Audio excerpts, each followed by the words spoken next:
La gracia y la paz de nuestro Señor Jesucristo esté con todos ustedes. ¿Qué tal?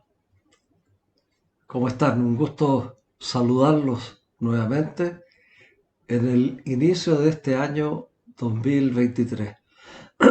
Siguiendo con nuestra intención de entregar instancias de formación para ustedes, aquí en la parroquia de Nuestra Señora de las Mercedes, en Vitacura.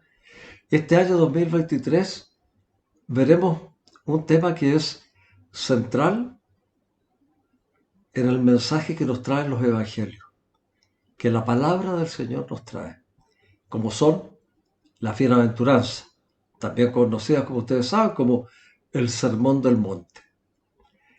Vamos a seguir las 8 bienaventuranzas en el Evangelio de Mateo, que están en el capítulo 5. También las podemos encontrar en el evangelista Lucas, en el capítulo 6, pero ahí están en otra dimensión. Pero vamos a tomar las de Mateo y veremos una por mes hasta noviembre. Van a aparecer para ustedes los segundos viernes de cada mes en los diferentes medios de difusión con los que cuenta la parroquia. YouTube, Facebook, el Castañito, en donde quedarán por un tiempo guardadas para que ustedes las puedan ver, las puedan revisar después si ustedes así lo desean. Este año 2023 queremos que sea el año de la bienaventuranza. Y para eso hemos programado todos estos encuentros para ustedes. Y como ustedes seguramente ya han visto en la parroquia, se han instalado dos gigantografías de la imagen de Cristo en, las, en las dos entradas principales del templo, con las bienaventuranzas impresas en ellas. También vamos a tener aviso de apoyo con el programa general del año y también aviso con la bienaventuranza que se está viendo cada mes. Queremos que se sienta y se viva en el ambiente parroquial el mensaje que esta bienaventuranza nos trae. Una noticia importante. Este año se incorpora al equipo de formación el diácono de esta parroquia que ustedes conocen, Cristian Valenzuela, que él va a estar participando de este programa en este año 2023. Bienvenido, Cristian.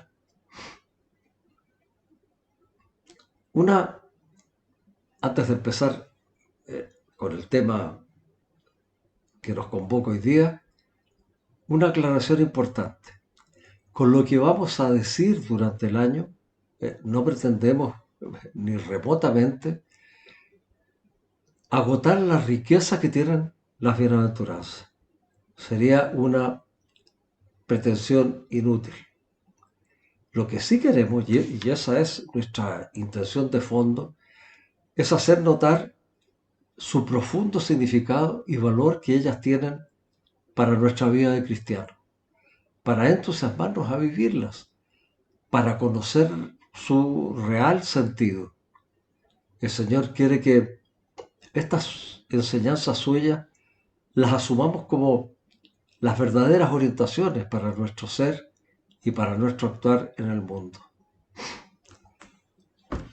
Para intentar hacer un resumen para ustedes de esta primera bienaventuranza, he tomado contenido, aparte de la Biblia, por supuesto, de el libro Jesús de Nazaret, del Papa Benedicto XVI, del libro del padre Raniero Cantalamessa, que tiene sobre las bienaventuranzas, que aporta con una observación distinta de lo que son ellas. El padre Raniero es, como ustedes saben, desde hace unos años, el predicador personal de los papas. Y también del libro Rostro de Hombre, del multifacético profesor de la Pontificia Universidad Católica de Chile, Gastón Sublet. Voy a ocupar citas de cada uno de ellos. ¿Qué nos dice el padre Raniero Cantalamessa en la introducción de su libro? Veamos qué nos pone ahí. Según Mateo, para pronunciar las bienaventuranzas, Jesús subió a la montaña. También nosotros haremos idealmente lo mismo para meditarlas. Cada meditación será como subir un escalón en el intento de escalar esta montaña de 8 peldaños. Bueno, ese es nuestro punto de partida. ¿Cómo podemos ir progresando bienaventuranza a bienaventuranza hasta llegar a esa altura de persona que el Señor quiere que seamos? Bien, subamos, intentemos subir entonces el primer peldaño. La primera bienaventuranza. Bienaventurados los pobres de espíritu, porque de ellos es el reino de los cielos, el reino de Dios. Está en Mateo en el capítulo 5, en el versículo 3. Pero fíjate que aquí ya hay una seña profunda, importante, significativa de por qué en el primero y más importante sermón que el Señor le dio a sus discípulos, este sermón se inicia con el llamado a la pobreza. Esto ya nos hace pensar que para el Señor es una condición básica, fundamental, para participar en el reino de Dios. Eh, Eso nos indica Gastón Sublet en su libro. En la Biblia podemos encontrar muchas citas, referencias que hacen a la pobreza. Es un tema recurrente en las Escrituras y que nos señalan, nos marcan, nos indican el valor y la importancia de esta condición en el hombre. ¿Por qué es importante que el hombre sea pobre? Fíjate que ya en el Antiguo Testamento, y vamos a ir bastante para atrás, el profeta Sofonías, 630 años antes de Cristo. En ese momento los israelitas estaban sometidos bajo el imperio asirio y habían caído en muchas prácticas idolátricas que los asirios con los que los asirios habían llegado ahí. Y Sofonías hace un llamado de alerta, un llamado de atención, poniendo su mensaje principalmente en un llamado a la pobreza, a la humildad de corazón. Vamos a leer en Sofonías lo que él dice respecto a esto. Nos dice: busquen al Señor, ustedes, todos los humildes de la tierra, los que ponen en práctica sus decretos. Busquen la justicia, busquen la humildad. Tal vez así estarán protegidos en el día de la ira del Señor. O sea, está anticipando ahí, está pronosticando ahí, ilustrando ahí el juicio final. También en la profecía de Zacarías, en el capítulo 9 de su libro, eh, que se cumple, esta profecía de Zacarías, se cumple con la entrada de Jesús en Jerusalén.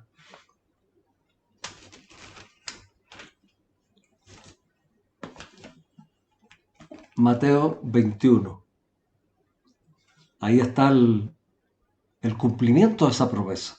Pero ¿qué dice Zacarías? Alégrate mucho, hija de Sión. Alégrate de júbilo, hija de Jerusalén. Mira que tu rey viene hacia ti, él, el justo y victorioso. Es humilde y está montado sobre un asno, sobre la cría de un asna. Ese rey, nuestro rey, viene montado en una cría de una asna.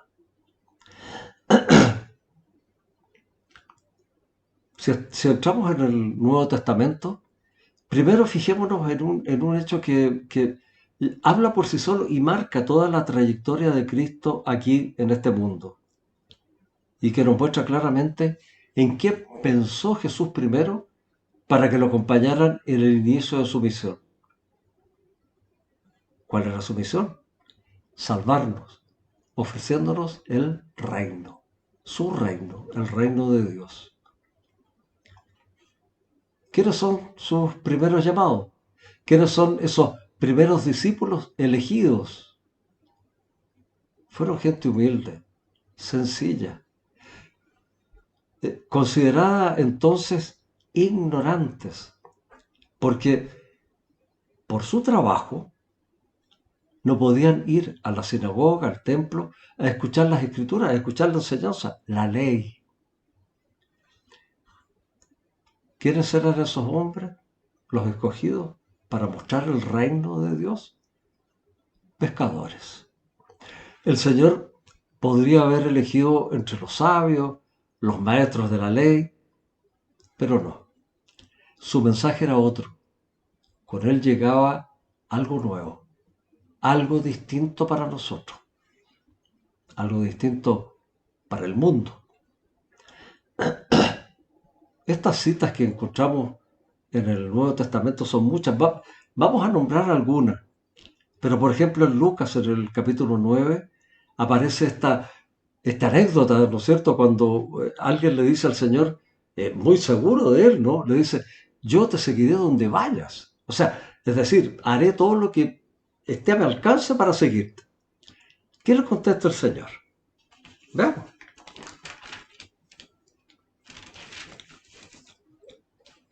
Mientras iban caminando, alguien le dijo a Jesús, te seguiré donde vayas.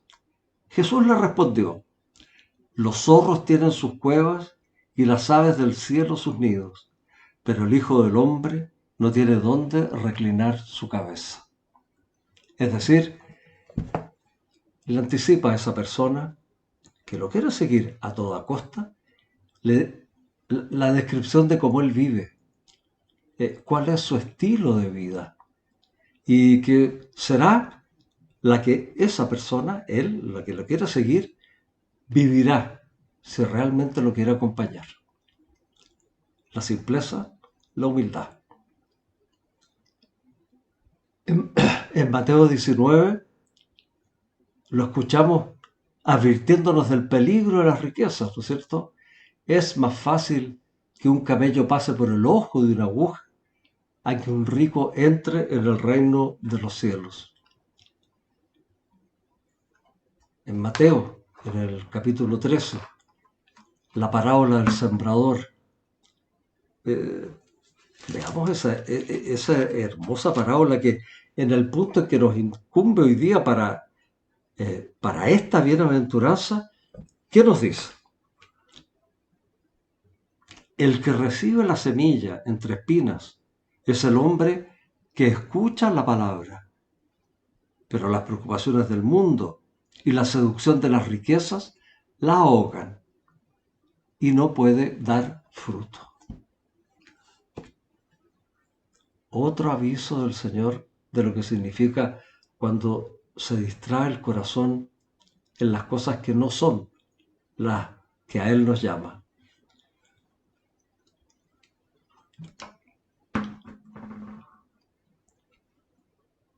¿Qué decir de la parábola del rico insensato?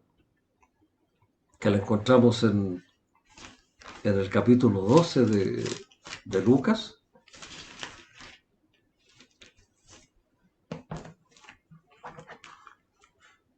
Una gran enseñanza en esta parábola. Por favor, escuchémosla.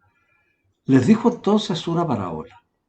Había un hombre rico cuyas tierras habían producido mucho. Y se preguntaba a sí mismo, ¿qué voy a hacer?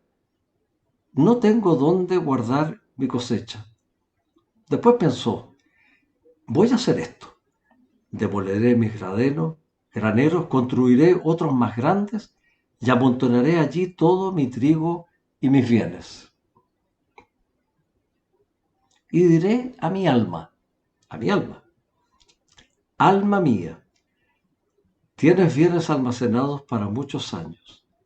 Descansa, come, bebe y date buena vida. Pero Dios le dijo, insensato, esta misma noche vas a morir. ¿Y para quién serán lo que has acumulado? Esto es, termina el Señor con su parábola, esto es lo que sucede al que acumula la riqueza para sí y no es rico a los ojos de Dios. Bueno, son, son muchas las referencias en las que podemos encontrar este tema de la pobreza. También en las cartas de San Pablo a Tito y a Timoteo. Pero tenemos tenemos toda esta información, tenemos todas estas referencias. ¿A dónde las encontramos? ¿A quién podemos mirar para guiarnos? El mejor ejemplo de esta pobreza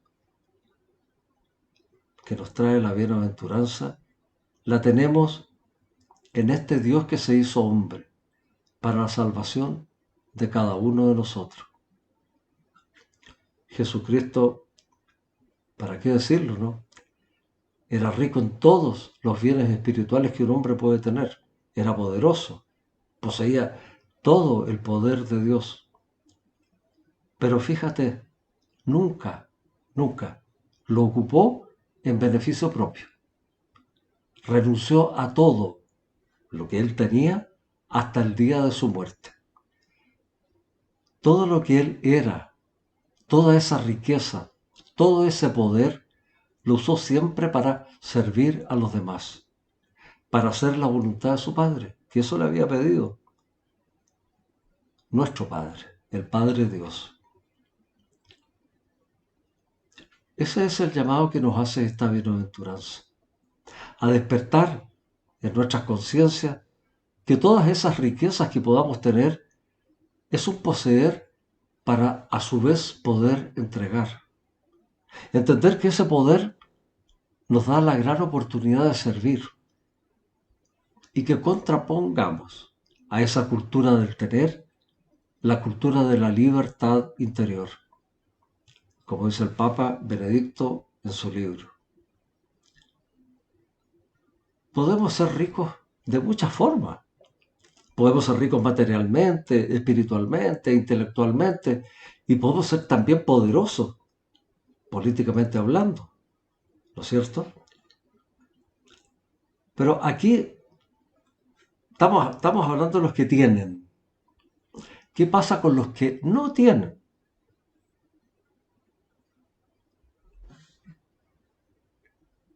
El pobre materialmente no está excluido de este llamado. El Papa Benedicto XVI nos dice al respecto, la pobreza puramente material no salva, aun cuando sea cierto que los más perjudicados de este mundo pueden contar de un modo especial con la bondad de Dios. Pero el corazón de los que no poseen nada puede endurecerse, envenenarse, ser malvado, estar por dentro lleno del afán de poseer, olvidando a Dios y codiciando solo bienes materiales. Eso nos dice el Papa Benedicto XVI. La pobreza, como podemos ver, la humildad, la sencillez, el desapego, es una disposición interior voluntaria, necesaria para una verdadera entrega a Dios, independiente de la condición o la realidad en que nos encontremos cada uno de nosotros. Pero, mira, una pregunta totalmente válida. ¿Por qué la pobreza voluntaria hoy día, ahora? Partamos por lo que dice, lo que nos narra la bienaventuranza. La bienaventuranza dice, porque de ellos es el reino de los cielos, y no será el reino de los cielos. Bueno, porque el presente cuenta, porque en el presente nuestro de hoy, ese presente es ya el momento. Veamos aquí, y voy a hacer referencia al libro del padre Cantalamessa. ¿Qué es lo que nos dice al respecto?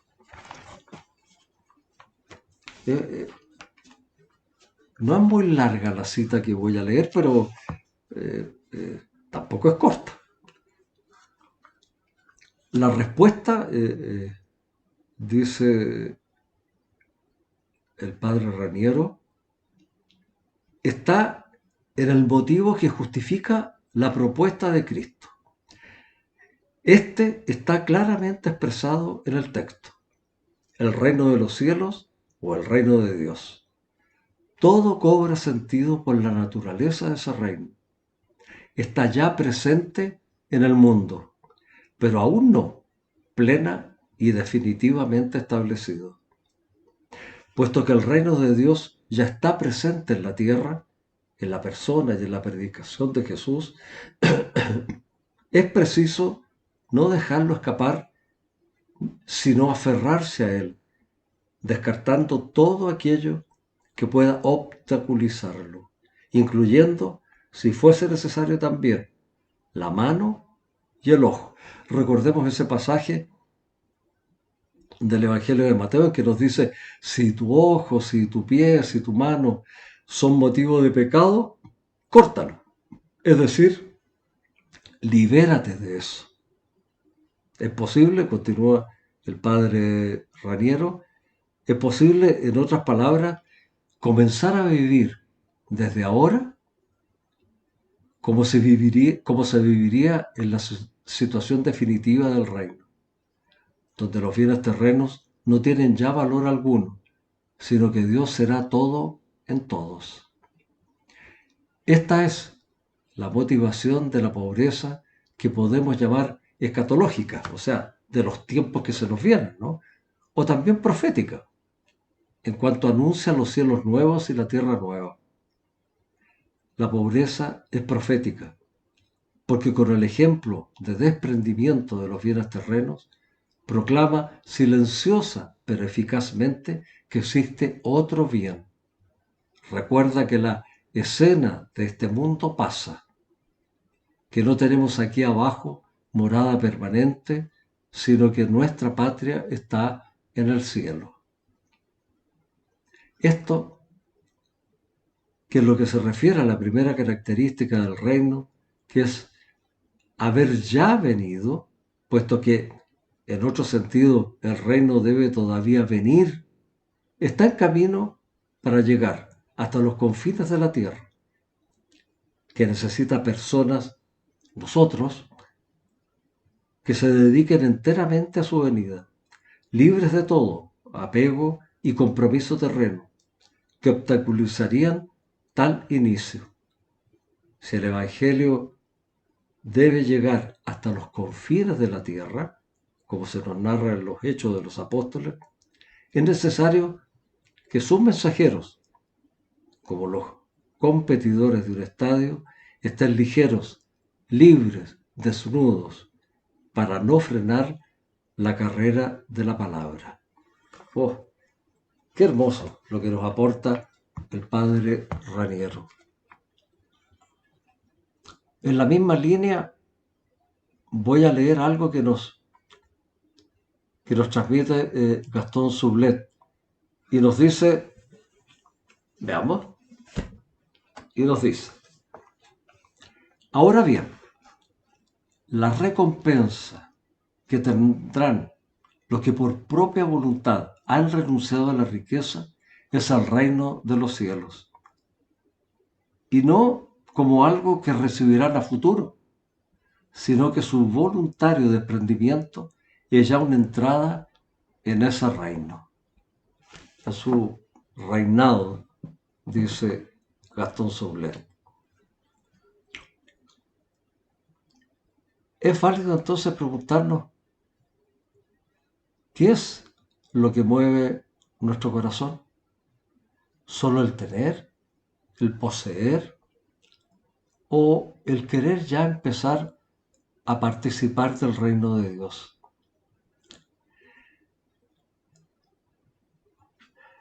El que se va haciendo pobre, en lo que aquí nos pide esta bienaventuranza, termina teniendo una riqueza interior ilimitada. Es rico para dar.